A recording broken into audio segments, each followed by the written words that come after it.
नियम लें कि सूर्योदय के 1 घंटा पहले हम उठेंगे। देखो हमारी प्रार्थना मानना। तो इस समय सूर्योदय कई बजे होता है लगभग? हाँ, 6 बजे, साढ़े छः छ बजे कर दें। छः। आप 5 बजे उठ जाइए और उठ करके सबसे पहला कार्य कीजिए, पृथ्वी के चरण स्पर्श कीजिए, भूमि के चरण स्पर्श कीजिए।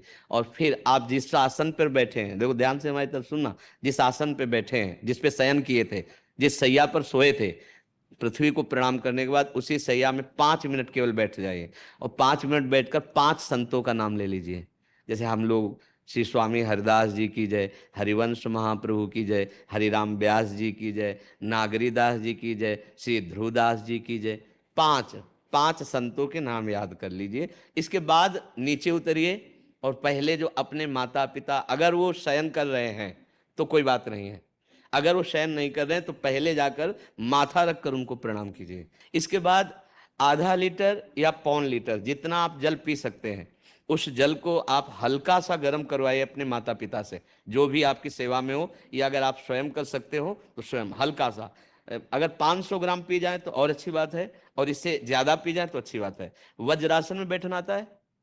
वज्रासन जानते हो आप लोग? देखो वज्रासन, वज्रासन, वो देखो बैठ रहे हैं ये ये। दोनों पैरों का ऐसे करके। इसमें इससे बैठकर जल पिया जाए, ये आपके ब्रह्मचर्य की रक्षा करेगा, कब्ज नहीं होने देगा, और आपके मस्तिष्क की गर्मी को ठंडा करेगा। ऐसे वज्रासन में बैठकर धीरे धीरे 5 या 10 मिनट में जल पिया जाए, एकदम न पिया जाए, गिलास में लेकर के 500 ग्राम जल धीरे धीरे उसको पिया जाए।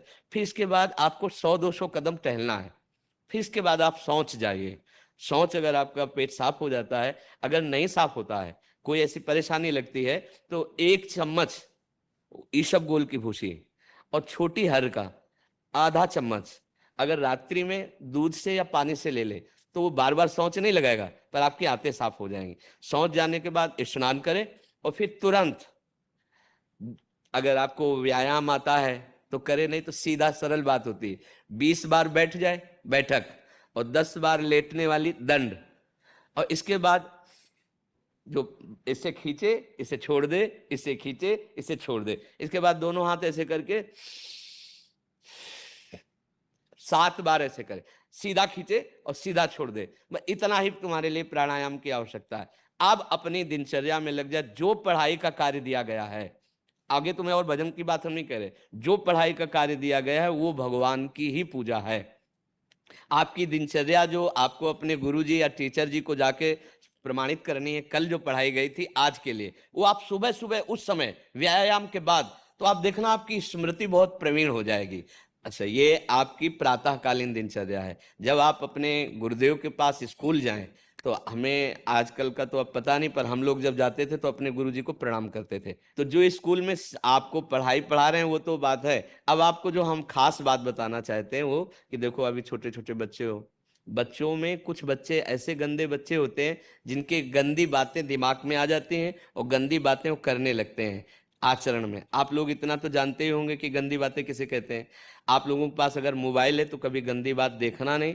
कोई भी बच्चा अगर गंदी बात दिखाए तो अपने टीचर से या अपने माता पिता से जाके शिकायत करनी चाहिए, वो बहुत हानिकारक होती है। कभी कोई भी गंदी बात अपने द्वारा नहीं होनी चाहिए।